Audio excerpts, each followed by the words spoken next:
मित्रों, प्रज्ञा प्रवाह चैनल में आपका स्वागत है। आज हम लोग इथिक्स, इंटीग्रिटी और एप्टीट्यूड के सबसे महत्वपूर्ण टॉपिक एटीट्यूड पर चर्चा करेंगे। इस पर चर्चा करने के पहले यह स्पष्ट कर देना आवश्यक है कि यद्यपि यह साइकोलॉजी से संबंधित टर्म्स है और मनोविज्ञान का महत्वपूर्ण भाग है, लेकिन आपको जो यहाँ पर विवेचन इसका करना है अपने उत्तर में, वह यह ध्यान रखते हुए करना है कि आप मनोविज्ञान का प्रश्न नहीं लिखने जा रहे हैं, बल्कि आप इथिक्स का प्रश्न लिखने जा रहे हैं। आप लोग प्रशासन से संबंधित प्रश्न लिखने जा रहे हैं, आप प्रशासक के रूप में उसका उत्तर देने जा रहे हैं। इसलिए बहुत अधिक तथ्यों की, सिद्धांतों की इसमें आवश्यकता नहीं है। जो इसका प्रैक्टिकल अप्रोच है उसको आपको रखना है। अब हम आते हैं मीनिंग एंड डिफिनीसन। एटीट्यूड की जो सामान्य मीनिंग है वह यह है कि how you react about anything in positive way और निगेटिव वे।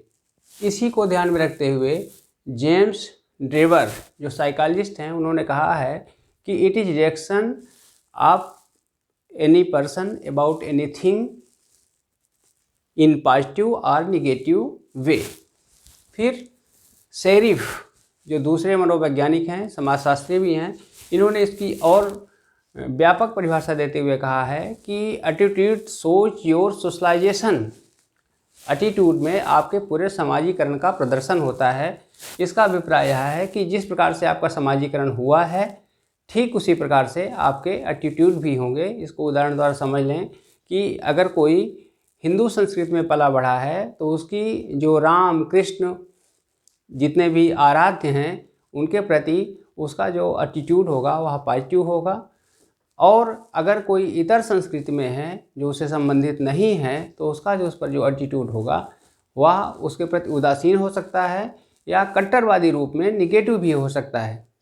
तो ये इन दोनों परिभाषाओं से स्पष्ट हो गया कि जो हमारा एटीट्यूड होता है वह किसी भी ऑब्जेक्ट के प्रति फेवरेबल या नॉन फेवरेबल के रूप में होता है।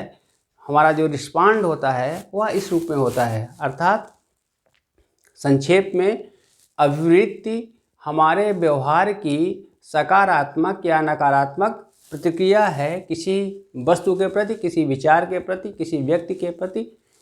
और यह जो प्रतिक्रिया है वही हमारे अभिवृत्ति का प्रदर्शन होता है, अभिवृत्ति का दर्पण होता है या अभिवृत्ति के रूप को प्रकट करने वाला होता है।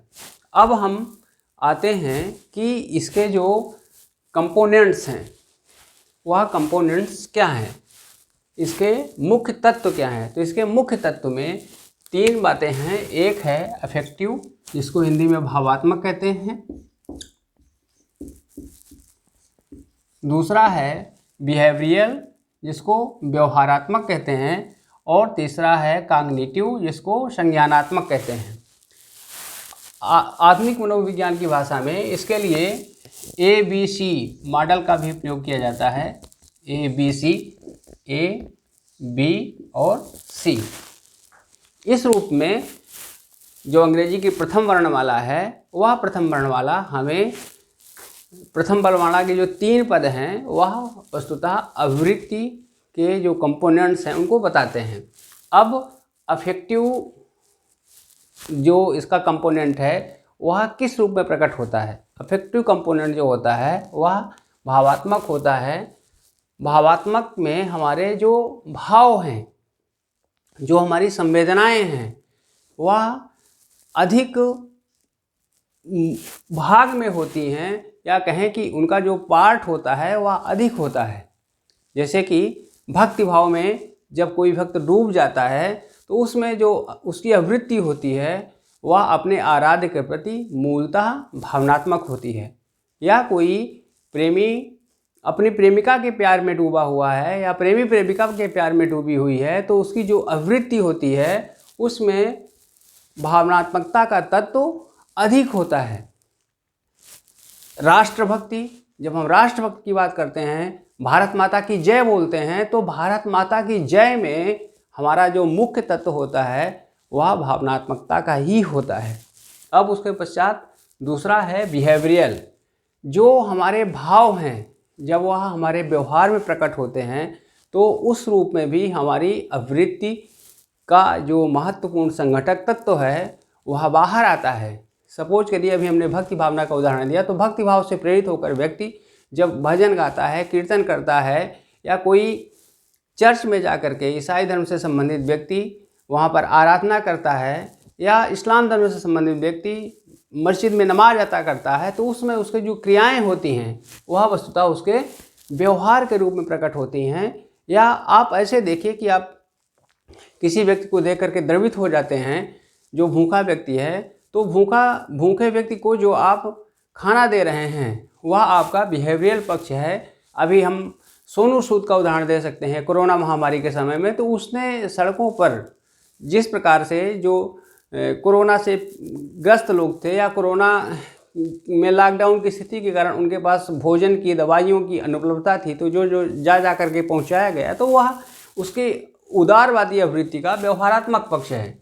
उसके बाद है संज्ञानात्मक पक्ष। संज्ञानात्मक पक्ष हमारे मूलतः ज्ञान से संबंधित होता है। किसी भी वस्तु के प्रति जो हम प्रतिक्रिया करते हैं, तो उस प्रतिक्रिया में हमारा उसके संदर्भ में ज्ञान भी समाहित होता है। जैसे हमने उदाहरण दिया भारत माता की जय, तो भारत माता की जय केवल हमारा भाव नहीं है, बल्कि इसके संदर्भ में हमारा ज्ञान भी निहित है कि भारत एक राष्ट्र है, हम इस राष्ट्र के नागरिक हैं, और इस राष्ट्र के नागरिक होने के कारण हम वंदे मातरम या भारत माता की जय या जय हिंद ये शब्द जो बोलते हैं, तो इसके पीछे हमारा राष्ट्र के प्रति हमारा ज्ञान भी निहित है। जब हम राम की आराधना कर रहे होते हैं, जय श्री राम कह रहे होते हैं, तो भले ही यह भावनात्मक कथन हो, लेकिन इसमें भगवान राम के प्रति जो हमारी आराधना है, जो हमारा ज्ञान है कि वो हमारे आधा पुरुषोत्तम है, और वह भाव भी इसमें निहित रहता है।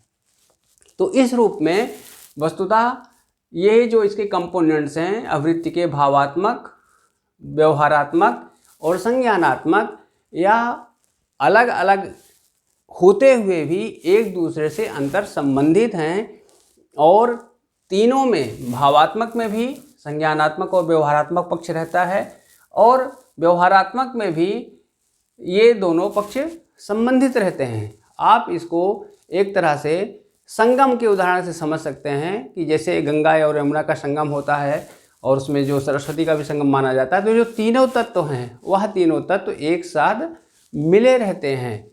सांख्य दर्शन का जो सत्व, रज और तम गुण का उदाहरण हो, या भी यहाँ पर आप उसको इम्प्लीमेंट कर सकते हैं, लागू कर सकते हैं।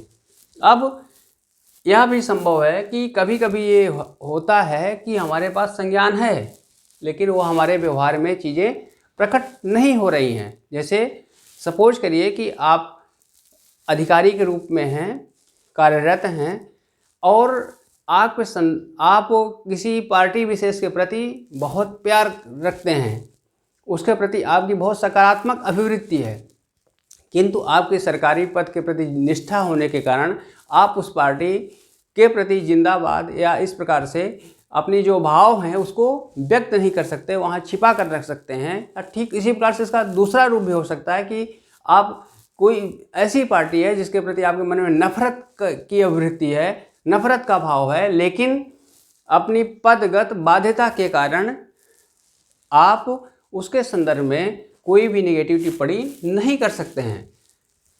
या सामान्य रूप से ऐसे भी सोच सकते हैं, घर में सोच सकते हैं कि आप कोई चीज़ ऐसी कही जाती है आपके बड़ों के द्वारा, और लगता है कि आपको इसका विरोध करना चाहिए, लेकिन डर के मारे जो विरोध नहीं कर पाते हैं, तो वो यह आपका संज्ञानात्मक भाव है जो व्यवहार में प्रकट नहीं हो पा रहा है। तो यह संभव है कि जो संज्ञानात्मकता हो वह व्यवहार में प्रकट ना होने पाए, लेकिन वह अंदर रहती है। अब ये तीनों चीज़ें समझ में आ गई कि अफेक्टिव, बिहेवियरल और कॉग्निटिव ये इसके महत्वपूर्ण तत्व हैं, जो तीनों अंतर संबंधित हैं, और जो इनका डिवीजन किया गया है वह इस आधार पर किया गया है कि किसी में भावनात्मक तत्व अधिक होता है, किसी में व्यवहारात्मक तत्व होता है, और किसी में संज्ञानात्मक तत्व होता है, और यह एक दूसरे से कोरिलेट करते हैं। अब हम इसके दूसरे उस पर आते हैं कि वस्तुतः यह जो आवृत्ति है यह किस रूप में प्रकट होती है। तो इसके प्रकटीकरण के 3 स्वरूप हैं, वह है पॉजिटिव, न्यूट्रल और निगेटिव। पॉजिटिव, जब किसी वस्तु व्यक्ति घटना के प्रति हमारा सकारात्मक दृष्टिकोण होता है तो वहाँ पर पॉजिटिव अभिवृत्ति होती है। जैसे अभी हमने उदाहरण दिया कि अगर कोई भारत राष्ट्र का नागरिक है तो भारत के प्रति उसकी जो अभिवृत्ति होगी वह पॉजिटिव अभिवृत्ति होगी। और ऐसी जितनी भी चीज़ें हैं जो भारत के विरुद्ध हैं भारत, तो उसकी जो अभिवृत्ति होगी वह उसकी निगेटिव अभिवृत्ति होगी। आप ऐसे अभी हाल का उदाहरण ले सकते हैं कि जब चाइना द्वारा गलवान घाटी पर आक्रमण किया गया या भारत की भूमि पर कब्जा करने की कोशिश की गई तो हमारे राष्ट्र में जो चाइना के उत्पाद थे उनको फेंक दिया गया, उनको नष्ट किया गया, उनको तोड़ा जाने लगा। तो इस प्रकार की जो अभिवृत्ति पैदा हुई थी चाइना के प्रति वह निगेटिव अभिवृत्ति, क्योंकि हमको हमारे राष्ट्र के प्रति हमारा जो सकारात्मक अभिवृत्ति थी। इसको और भिन्न भिन्न रूप में आप देख सकते हैं कि बहुत ही जब उन्मादी अवस्था आती है, संप्रदायवाद की अवस्था आती है या जातिवाद की, जो चरम अवस्थाओं में हम अपने संप्रदाय के प्रति, अपने जात के प्रति, अपने क्षेत्र के प्रति बहुत ही पॉजिटिव अप्रोच रखते हैं, लेकिन जो दूसरा संप्रदाय है, दूसरी जाति है, दूसरा क्षेत्र है उसके प्रति निगेटिव अप्रोच रखते हैं, तो यह भी अभिवृत्ति का इस रूप में प्रकटीकरण है। फिर न्यूट्रल अभिवृत्ति यह है कि हम ना तो सकारात्मक दृष्टिकोण रखते हैं ना तो नकारात्मक दृष्टिकोण रखते हैं। इसको कबीरदास के दोहे के द्वारा समझ सकते हैं, जिसमें वो कहते हैं कि कबीरा खड़ा बाजार में सबकी मांगे खैर, ना काहू से दोस्ती ना काहू से बैर। तो यह जो अभिवृत्ति होती है उदासीन होती है। आप उसमें हिंदी वाले पेपर में देखते होंगे, उसमें एक अक्सर लोकोक्ति आती है, को नृप होए हमें कहानी चेरी छोड़ अब होब की रानी। तो जो को नृप होए हमें कहानी की बात जो है यह वस्तुतः न्यूट्रल अभिवृत्ति से ही संबंधित है। और ढेर सारे इसके उदाहरण हैं जिनके द्वारा समझ सकते हैं कि अगर आपको क्रिकेट से प्यार है तो अगर आपका देश जीत रहा है तो उसके प्रति आपकी पॉजिटिव होगी, जो जिसके विरुद्ध मैच हो रहा है उसके प्रति निगेटिव होगी। कुछ ऐसे भी लोग हैं जिनके क्रिकेट से कुछ भी लेना देना नहीं है तो उनके प्रति जो अभिवृत्ति होगी वह न्यूट्रल होगी। ठीक है, ये अभिवृत्ति के हमारे जो प्रकटीकरण के जो हमारा विजन है, vision how is my vision, it is negative, positive और neutral. In such type attitude is divine.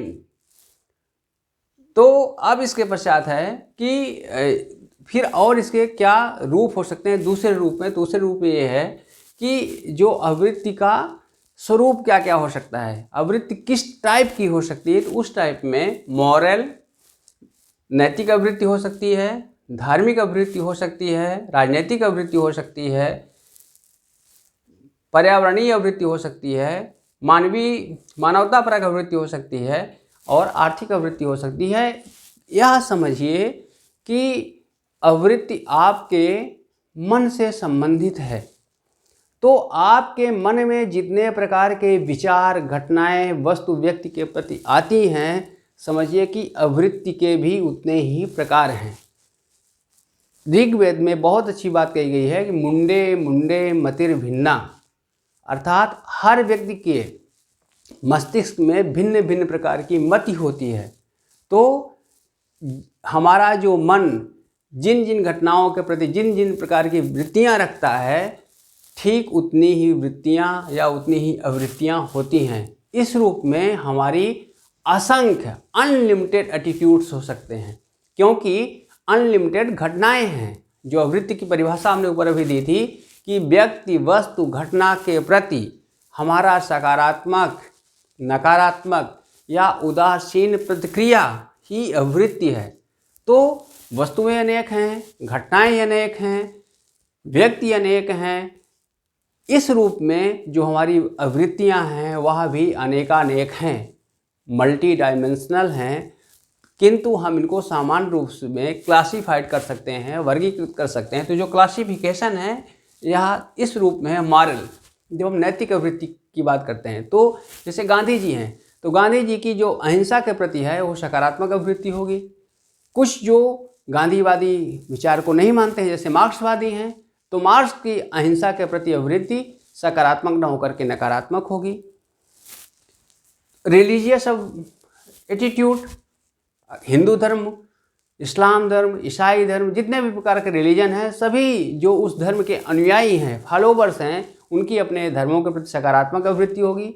दूसरे धर्मों के प्रति अगर उनमें कट्टरता है तो नकारात्मक अभिवृत्ति होगी, और अगर कट्टरता नहीं है तो धर्मनिरपेक्षता के मूल्य के कारण उसके प्रति उदासीन रहेंगे और उसके प्रति प्रेम भाव रखेंगे। तो इस प्रकार से ये रिलीजियस होता है। फिर पॉलिटिकल, आप देखते हैं कि जो भिन्न भिन्न प्रकार की पार्टियां हैं, कोई कांग्रेसी है, कोई भाजपाई है, कोई वामपंथी है। तो ये जो हम जैसे ही कहते हैं कांग्रेसी, तो कांग्रेसी कहने का मतलब ही है कि कांग्रेस के प्रति उसकी सकारात्मक अभिवृत्ति है। भाजपाई कहते ही हमको लगता है कि भाजपा के प्रति उसकी सकारात्मक अभिवृत्ति है। वामपंथी, ठीक, ये सारे उदाहरण हैं। अब एक तो पार्टीगत, दलगत हमारी एटीट्यूड्स हो गए। दूसरा जो वैल्यूज हैं, वैल्यूज के डेमोक्रेटिक, अगर हम स्वतंत्रता, समानता, बंधुत्व की बात करते हैं तो हमारे जो अभिवृत्ति होगी डेमोक्रेटिक होगी। अगर हम राजतंत्र, जैसे अभी नेपाल का उदाहरण आप दे सकते हैं कि नेपाल में राजतंत्र की ओर फिर से वापस लौटने की बात कही जा रही है, तो वहाँ पर जो हमारी अभिवृत्ति हो रही है वो मोनार्की की हो रही है। उसके बाद क्या है, डिक्टेटरशिप, जैसे हिटलर, नेपोलियन। उस समय इन लोगों ने जिस प्रकार से लोगों के बीच में अभिवृत्ति परिवर्तन का काम किया, तो उनकी जो अभिवृत्ति हुई वह डिक्टेटरशिप की अभिवृत्ति थी।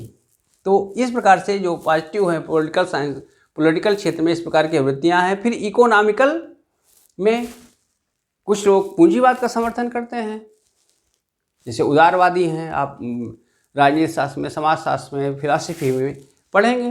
कुछ सोशलिस्टिक हैं, समाजवाद का समर्थन करते हैं कि सभी में धन का वितरण होना चाहिए बराबर।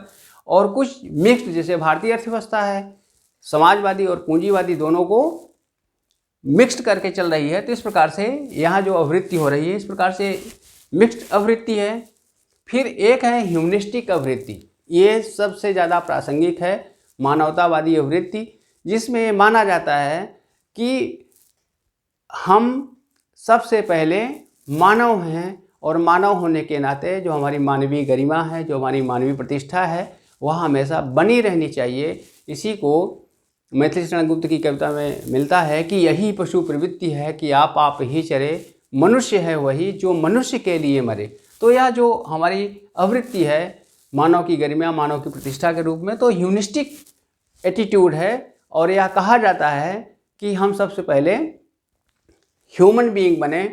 आप अटल बिहारी वाजपेयी की कविता याद करिए, जिसमें वो कहते हैं कि आदमी ना ऊंचा होता है, आदमी ना नीचा होता है, आदमी सिर्फ आदमी होता है। तो आदमी सिर्फ आदमी का जो भाव है वह ह्यूमनिस्टिक अप्रोच में, ह्यूमनिस्टिक एटीट्यूड में प्रदर्शित होता है। तो ये इस प्रकार से जो अभिवृत्ति के हैं, ये भिन्न भिन्न प्रकार के ये डायमेंशंस हैं। ये समझिए कि जितने आपके मस्तिष्क के डायमेंशंस हैं उतने ही रूप में एटीट्यूड के भी डायमेंशंस हैं, लेकिन हम इनको इन रूपों में क्लासिफाइड करते हैं। अब अगला जो चरण है हमारे इसका, वह है सोर्स एंड फैक्टर्स। प्रश्न यह उठता है कि जो हमारे एटीट्यूड हैं यह कैसे बनते हैं, किस प्रकार से निर्मित होते हैं। इस पर प्रश्न भिन्न भिन्न परीक्षाओं में पूछे गए हैं। तो आप सोचिए, बहुत सैद्धांतिक होने की आवश्यकता नहीं है। आप खुद को देखिए कि आप अपने आप की जो आपका एटीट्यूड है रिलीजन के प्रति, कास्ट के प्रति, एरिया के प्रति, वह किस आधार पर निर्मित है। आप एक तरफ से ये सोचिए, दूसरी तरफ आप सोचिए कि पीके की फिल्म देख रहे हैं, पीके फिल्म देख रहे हैं। वह दूसरे ग्रह से आया हुआ व्यक्ति है, वो नहीं जानता कि हिंदू क्या है, मुसलमान क्या है, ईसाई क्या है। तो उसका एटीट्यूड देखिए, और जो विशिष्ट संस्कृति में पला बढ़ा है उसका एटीट्यूड देखिए। तो सोचिए कि इस एटीट्यूड का आधार क्या है, यह एटीट्यूड कैसे निर्मित हुआ है। तो इस एटीट्यूड के निर्मित होने के पीछे क्या क्या कारण हो सकते हैं, इन्हीं पर हम देखते हैं कि सबसे पहले फैमिली, फ्रेंडशिप और एजुकेशन। फैमिली क्या है? फैमिली के संदर्भ में आप जानते हैं कि कहा जाता है कि माता पहली पाठशाला होती है। आप भारतीय संस्कृति में अभिमन्यु की घटना को याद करिए कि उन्होंने जो चक्रव्यूह की विद्या सीखी वह माता के गर्भ से ही सीख ली। मतलब यह बताता है कि जो हमारा एटीट्यूड निर्मित होता है उसमें परिवार की कितनी महत्वपूर्ण भूमिका होती है। और यह कहा जाता है, इलाहाबाद यूनिवर्सिटी में जब हम क्लास ले रहे थे उसमें हमारे फिलॉसफी के प्रोफेसर थे, उन्होंने एक बहुत अच्छी बात कही थी कि जब आप बोल रहे होते हैं तो उस समय न केवल आप बोल रहे होते हैं बल्कि उसके साथ में आपकी माँ, आपके पिता, आपका परिवार, आपका गांव, आपका जिला और व्यापक स्तर में आपका राष्ट्र बोल रहा होता है।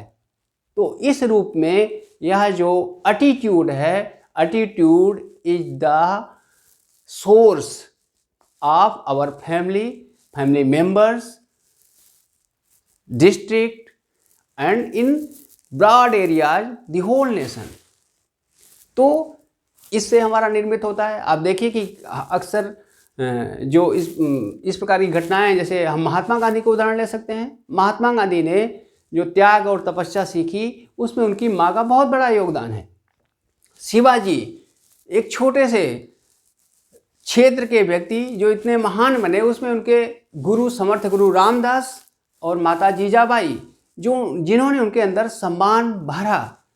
आप देखें, कलाम की जीवनी पढ़ें तो कलाम क्या कहते हैं कि हमने परिश्रम करना अपने पिता से सीखा और हमारे विभिन्न जो गुरु थे उन्होंने हमें सिखाया कि हमेशा सेल्फ स्टीम रहनी चाहिए, आत्मसम्मान हमेशा बना रहना चाहिए। फिर इसी से डिपेंड करता है सोशलाइजेशन, हमारा समाजीकरण किस रूप में हुआ है। अगर हम हिंदू संस्कृति में हमारा समाजीकरण हुआ है तो हम हिंदू संस्कृति के प्रति सकारात्मक अभिवृत्ति रखेंगे। इस्लामिक संस्कृति में हुआ है तो इस्लामिक संस्कृति के प्रति सकारात्मक अभिवृत्ति रखेंगे। जैसी हमारी संस्कृति होगी वैसी हमारी बुद्धि भी होगी, वैसा हमारा एटीट्यूड होगा। As my culture so my attitude also. अब इसके पश्चात फिर है रेफरेंस ग्रुप। रेफरेंस ग्रुप ये बताता है कि हम किसको अपना रोल मॉडल मान रहे हैं, किसको अपना आदर्श मान रहे हैं। सपोज करिए कि आप क्रिकेट के खिलाड़ी हैं तो आप सचिन तेंदुलकर को रोल मॉडल मानेंगे, तो सचिन तेंदुलकर के प्रति आपकी जो आवृत्ति होगी वो सकारात्मक होगी। आप अगर अमेरिका को अपना रेफरेंस ग्रुप मान रहे हैं तो जो अमेरिकन लोग हैं उनके प्रति आपकी जो आवृत्ति होगी पॉजिटिव होगी और आप उसी प्रकार से बनने की सोचेंगे, उसी प्रकार से आपके विचार होंगे, उसी प्रकार से आपके कार्य होंगे। फिर उसके पश्चात आता है एक्साइटमेंटल एंड इंस्पिरेशनल।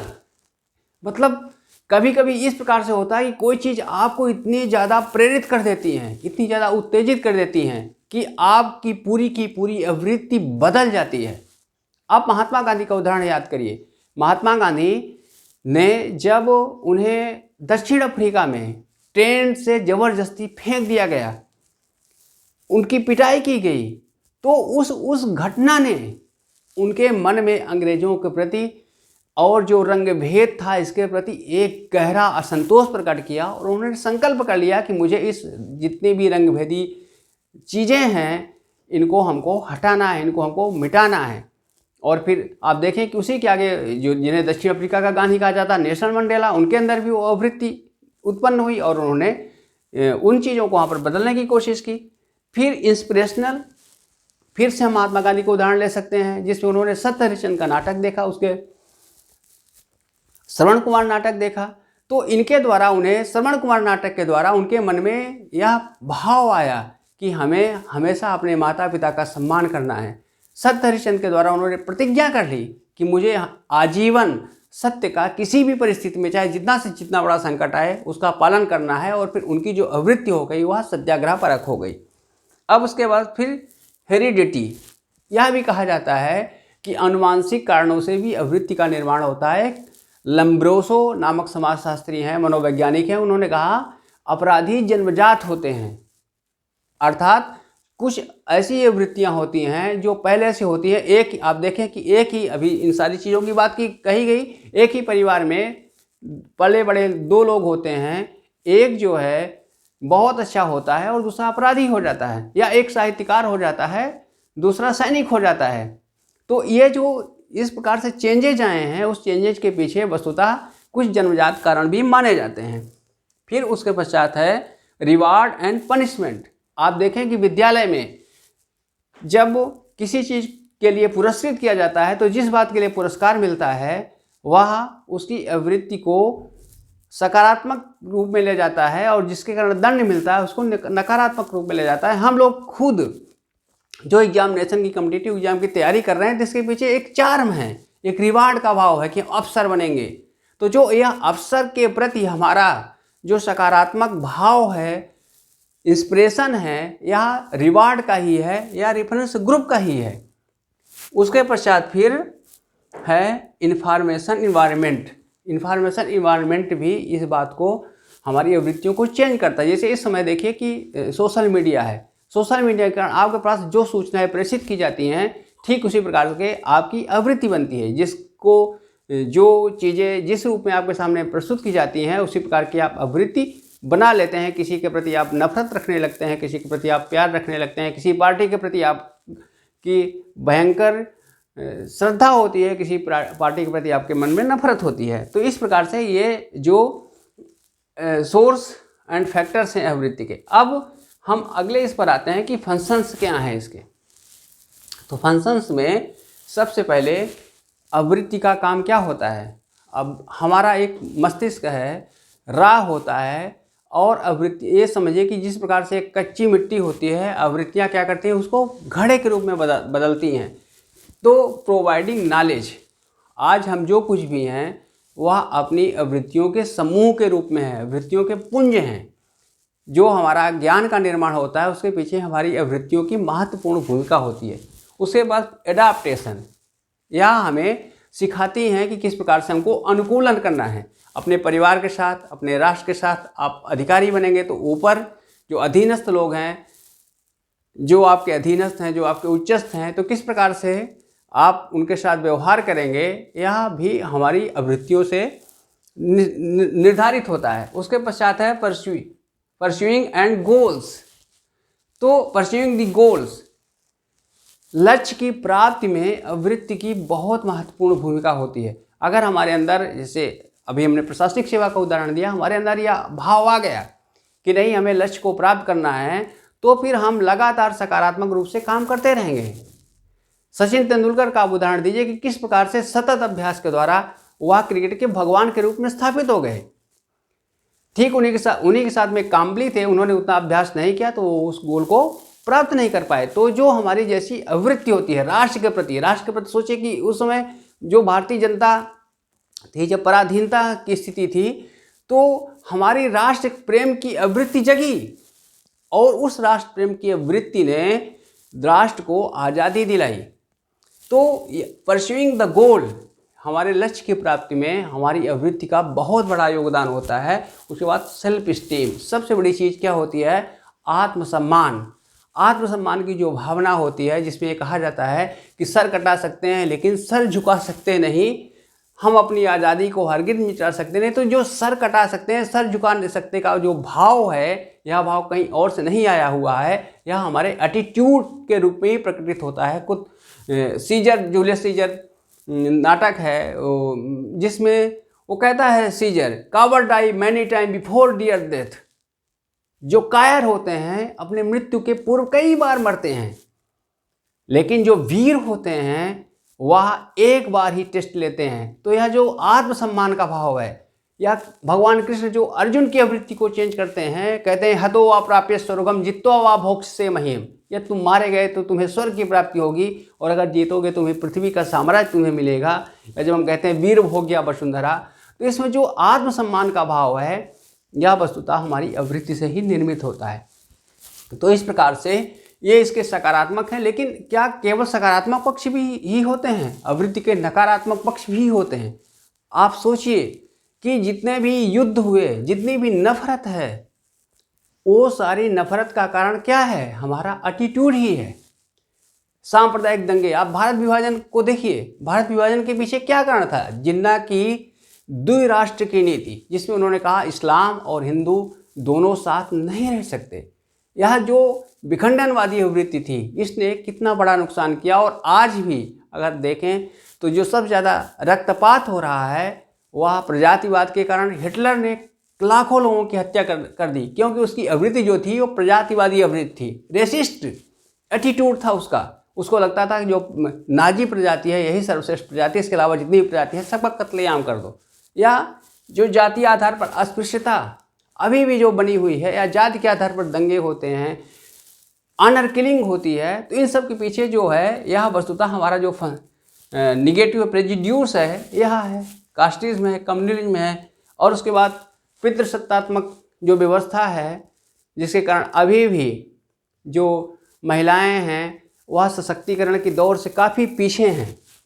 तो उसके पीछे यही है, पितृसत्तात्मक आवृत्ति यह बताती है कि हम पिता की सत्ता को इतना महत्व देते हैं कि जो माता की सत्ता है वह नीचे हो जाती है, पीछे हो जाती है। तो इस प्रकार से ये सारी की सारी आवृत्तियाँ अभी जो नकारात्मक प्रभाव डालती हैं। हम अब महाराष्ट्र का अंधश्रद्धा निर्मूलन समिति के जो डॉक्टर नरेंद्र अच्युत दाभोलकर हैं, इनका उदाहरण ले सकते हैं। किस प्रकार से यह अंधविश्वास निर्मूलन का आंदोलन चला रहे थे और उनकी हत्या कर दी गई। तो वह जो हत्या हुई उसके पीछे हमारी यह नकारात्मक आवृत्ति थी। मलाला यूसुफजई वह विद्यालय में पढ़ने के लिए जा रही थी, लेकिन कुछ उस आवृत्ति के लोग जो नहीं चाहते थे कि लड़कियां पढ़ें, उसके ऊपर गोली चला दी। और फिर जो हमने अभी उदाहरण दिया था किसका, एक्साइटमेंट एंड इंस्पिरेशन का, मलाला यूसुफजई ने तय किया कि नहीं, हम इस गोली का जवाब कलम से देंगे। और उसने कहा कि one pen can change the whole world.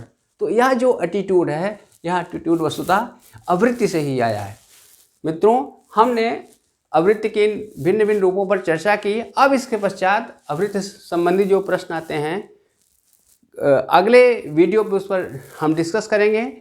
आवृत्ति में एटीट्यूड और एप्टीट्यूड में डिफरेंस पूछा जाता है, एटीट्यूड और ओपिनियन में डिफरेंस पूछा जाता है, एटीट्यूड और इस पर इमोशनल इंटेलिजेंस पर प्रश्न पूछा जाता है। इन सब पर हम अगले वीडियो में चर्चा करेंगे। यह वीडियो आपको पसंद आया हो तो इसको सब्सक्राइब करें, लाइक करें और अन्य मित्रों तक बढ़ाएं। इससे हमारे लेक्चर के प्रति आपके एटीट्यूड का पता चलेगा। Thank you.